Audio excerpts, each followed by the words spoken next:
Bonjour à tous pour ce nouveau format de vidéo là sur ma chaîne YouTube.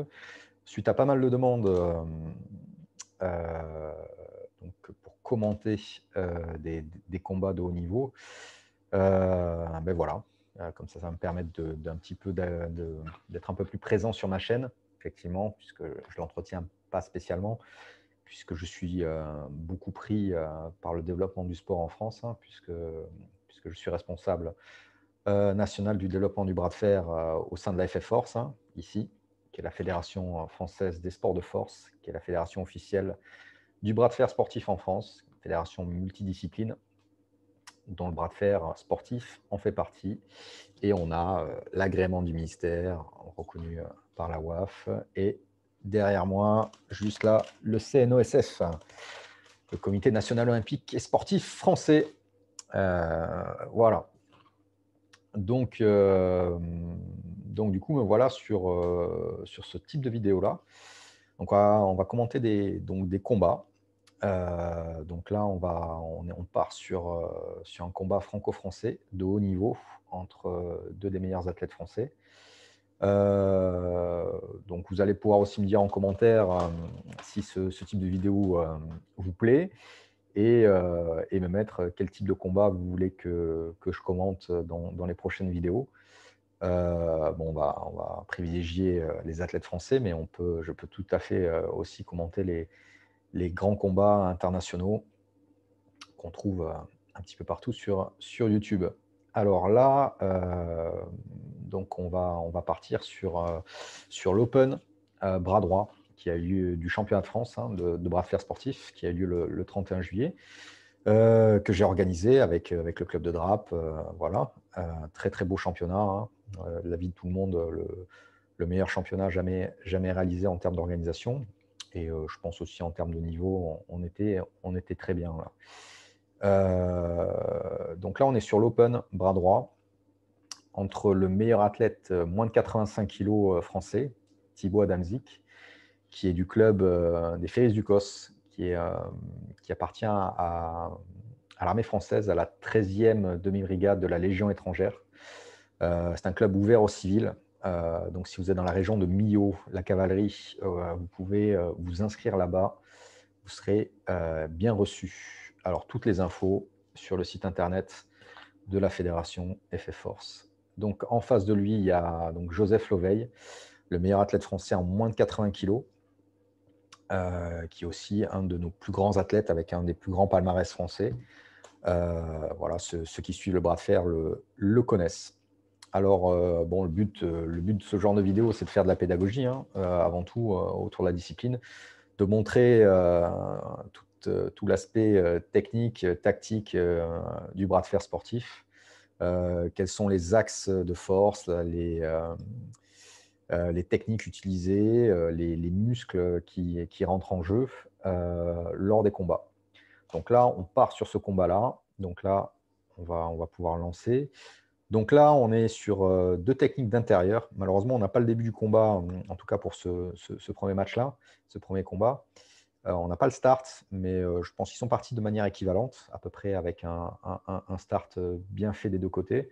Donc ils se sont placés tous les deux à l'intérieur. Donc les deux techniques que ces deux athlètes-là privilégient, ces deux athlètes très très forts en ce qu'on appelle en hook, en technique intérieure, avec des légères nuances sur cette technique-là par rapport aux deux athlètes que je vais vous expliquer pendant le combat. Donc là, on est sur le début du combat avec les deux athlètes qui se neutralisent très bien au niveau du centre, avec les deux assez bien placés dans leur technique. Par contre, déjà sur cette image-là, on peut voir que Thibaut a l'air légèrement un petit peu mieux en contrôle, c'est-à-dire avec sa flexion palmaire, contrôle un peu mieux les pronateurs de Joseph, hein, c'est les muscles qui tournent ici.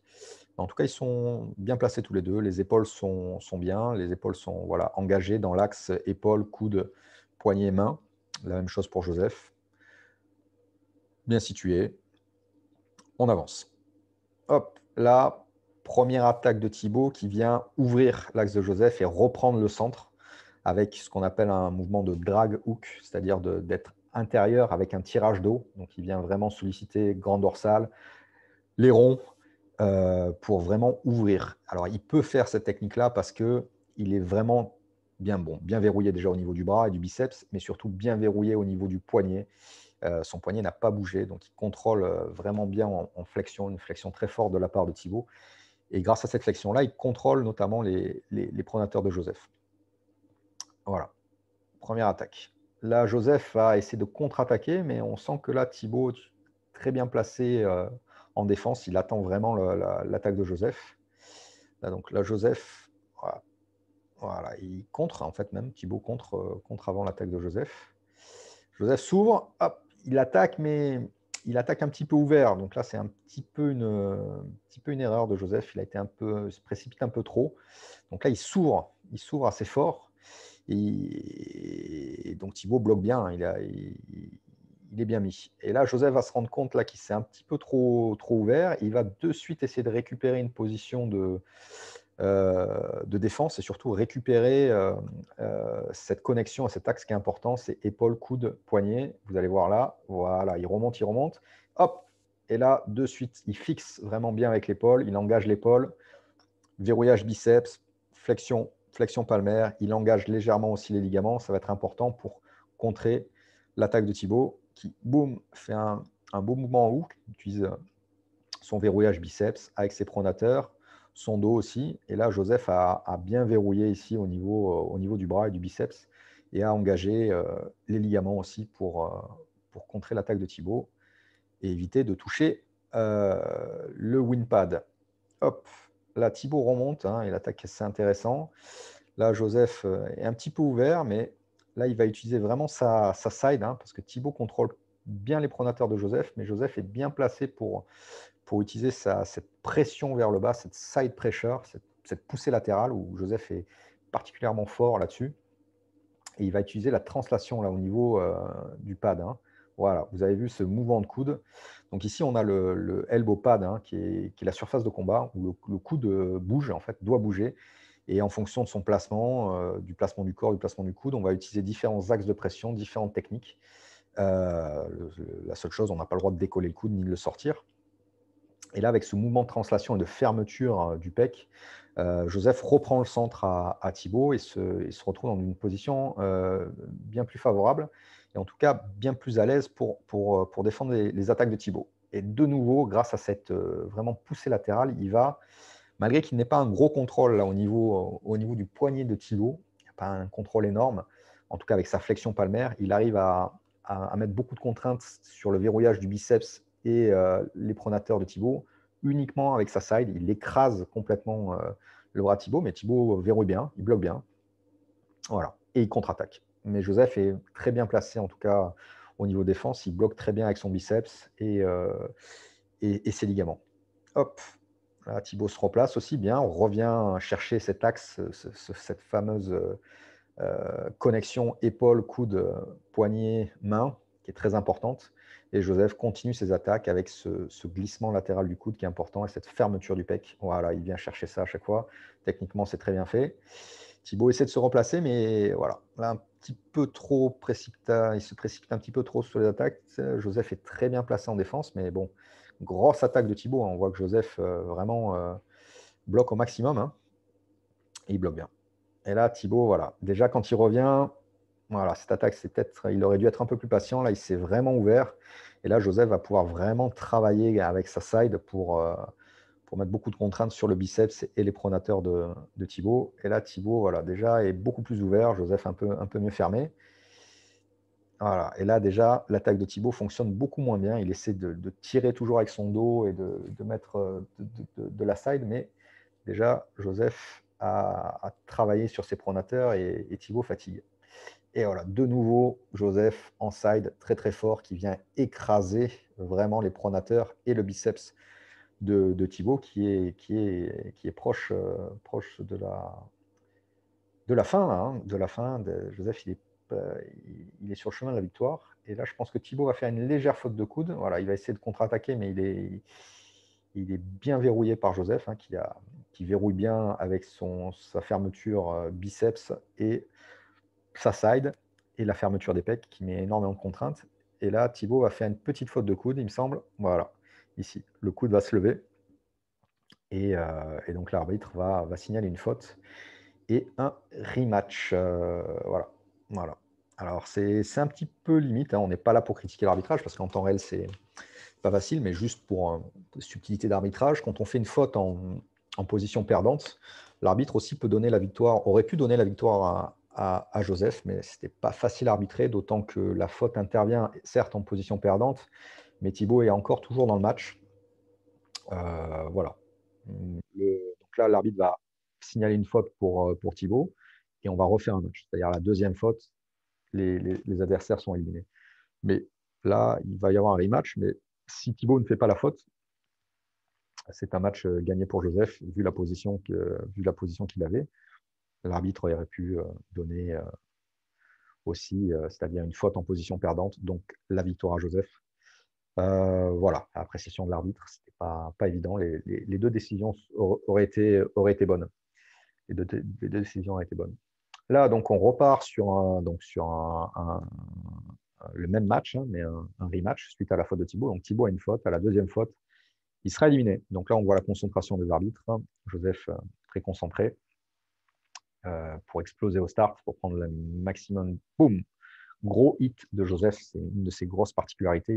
Il hit très très fort avec sa side pour prendre vraiment l'avantage au niveau du centre. Ici, vous avez le centre de la table, hein, c'est prendre le centre. Soit on prend le centre vers soi, soit on prend le centre en latéral.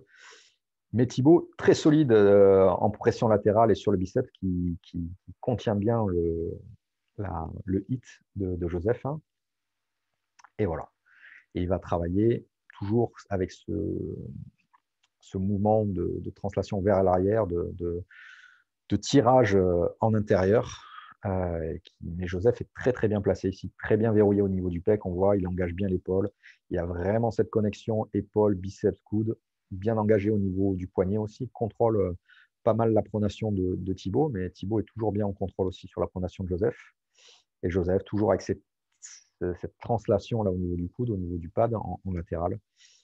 Là, l'avantage, là, Thibaut, voilà, ce qu'il n'a pas fait au premier combat, il vient chercher un peu plus de fermeture d'angle, il vient chercher un peu plus son épaule, il vient beaucoup plus chercher cette connexion-là, et il va essayer d'engager un peu plus voilà, le dos, et ensuite essayer d'engager un peu plus le triceps, dos, et voilà, plus triceps. Il ouvre et il engage un peu plus le triceps pour vraiment, avec sa side et son triceps, travailler sur le biceps à Joseph et travailler surtout sur sa pronation. Parce qu'une fois que la pronation est contrôlée, Joseph va avoir beaucoup moins d'accès à son dos et va être beaucoup plus, va devoir dépenser beaucoup plus d'énergie dans son bras et ça va le fatiguer durant le match. Voilà, Joseph essaie toujours avec sa side et ce mouvement latéral de prendre de l'avantage, mais Thibaut est beaucoup mieux mis qu'au premier combat. Voilà, toujours il utilise ce mouvement de dos et il se replace, ce qu'il faisait pas au premier combat. Il se replace vraiment bien pour toujours mettre de la pression avec le triceps sur les pronateurs à Joseph. Mais toujours une grosse attaque en hook avec toujours ce mouvement vers tirage d'eau qui est un petit peu la marque, le style à Thibaut. Et Joseph, toujours dans son style, mais là, beaucoup plus embêté, beaucoup plus ouvert. Déjà, l'épaule est un petit peu en retard. Et on sent que là, son biceps est mis à rude épreuve. Bon, la particularité de Joseph, c'est de rester très très fort malgré qu'il soit ouvert. Ils sont très forts dans le biceps. Voilà, grosse poussée latérale encore de Joseph, qui essaie d'écraser les pronateurs de Thibaut, mais ça fonctionne moins bien qu'au premier match parce que Thibaut est un peu mieux mis. Alors, à la limite, un petit peu, le coude s'est légèrement levé. Bon, l'arbitre ne l'a pas vu, mais en vitesse réelle, c'est difficile, mais en tout cas, c'est une faute qui n'impacte pas le match. Ce n'est pas une faute qui donne un avantage à Thibaut. Voilà, là, c'était un petit peu limite aussi, à mon avis, il sort légèrement. Ça a pu être sanctionné comme faute, effectivement. Bon, ça n'a pas été fait. Bon, c'est plus facile avec les ralentis, bien entendu. Et voilà, Thibaut qui, toujours avec ce mouvement de dos et de poussée latérale qui met en contrainte hein, vraiment le biceps à Joseph. Compliqué pour Joseph. Et là, l'avantage, c'est que Thibaut se replace toujours avec cette connexion coude, etc., pour toujours contenir énormément la side de Joseph et mettre de la pression avec son triceps. Voilà. Et là, vraiment, il va pousser très fort avec le triceps ici. Voilà, on sent vraiment une poussée latérale qui gêne Joseph sur les pronateurs et qui surtout gêne Joseph dans sa side. qui était le seul moyen de Joseph pour contrôler la pronation à Thibaut, parce qu'il a du mal à la contrôler juste avec la flexion palmaire. Et là, Thibaut voilà, contre bien la side à Joseph, qui a du mal à prendre l'avantage, malgré qu'il glisse bien, hein, techniquement c'est propre, il glisse bien sur le pad. Alors là, il se replace bien, hein, toujours là, vraiment avec l'épaule, il vient chercher le blocage maximal pour être costaud en défense, pour absorber les attaques de Thibaut. Voilà, Thibaut hit, et là, il arrive à faire une faute à Joseph. Il lui ouvre un petit peu les pecs, mais voilà, il y a faute de coude avant. Et donc là, on repart sur un rematch, en fait. Hein. Donc, il y a une faute partout hein, pour les deux opposants. Faute. Donc, prochain. Voilà, ça va être un petit peu différent. Voilà, ils se sont donnés, quoi.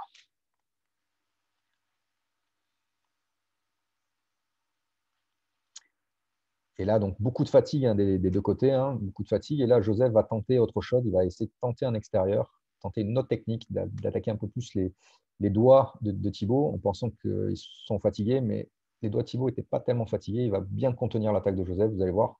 Voilà, Joseph par extérieur. Il essaye de tirer vraiment sur les doigts de Thibaut. Parce que les deux, après ces deux gros combats, ont les bras un petit peu congestionnés, les biceps et les ligaments ont été mis à rude épreuve. Joseph tente de passer ailleurs, mais ça va être l'erreur, en fait, hein, parce que Thibaut le contrôle bien là-dessus, et du coup, Joseph s'ouvre complètement sur ces techniques-là, d'autant qu'il fait un demi-extérieur, demi-intérieur, ce qui va lui coûter. Voilà. Là, il va essayer de revenir sur l'intérieur, mais comme il est parti extérieur et revenir à l'intérieur, il a déjà perdu tout ça. Et là, pour revenir en une position comme ça, très compliqué, d'autant que là, Thibaut va être extrêmement bien mis, bien verrouillé. Et Joseph est très loin, son épaule est un petit peu en retard ici. Même s'il essaye hein, de revenir, hein, techniquement c'est très bien fait, hein, il essaie de récupérer l'angle, de récupérer sa connexion pour pouvoir bien bloquer Thibaut et revenir dans le combat. Mais voilà, malheureusement, cette erreur stratégique, on va dire, en début de combat va lui être préjudiciable pour le reste du combat. Et là, Thibaut voilà, ne lâche pas. Hein. Il a l'avantage et il ne va pas lâcher la position. Et là, Joseph est vraiment mis à rude épreuve. On voit qu'il a complètement perdu ses pronateurs. Il ne travaille plus uniquement sur le biceps. Il n'a plus accès au dos. Il met les ligaments autant qu'il peut. Mais compliqué de revenir de là. Et là, Thibaut voilà, va un petit peu mettre de pression avec le triceps. On va travailler dans cet axe-là et puis d'un coup, va changer d'axe et retravailler avec son dos, voilà ici, et avec ses pronateurs pour finir d'ouvrir l'angle de Joseph. On voit Thibaut qui vient chercher, qui vient faire aussi un mouvement de pronation pour travailler aussi dans le poignet de Joseph pour finir d'ouvrir l'angle du bras. Et là, victoire pour Thibaut. Très très beau combat. Ça a été serré, ça aurait pu basculer d'un côté comme de l'autre. Je pense que c'est la plus belle victoire en carrière pour Thibaut. Hein, ils ont fait vraiment un très très beau combat. Et beaucoup de fair play, hein, comme vous pouvez voir, entre ces deux athlètes. Voilà pour, comme vous voyez, une grosse ambiance aussi hein, dans le championnat. Donc voilà, dites-moi un petit peu en commentaire si ça vous a plu. Et puis, il y en aura peut-être sûrement d'autres. Voilà. Force et honneur à tous et à bientôt.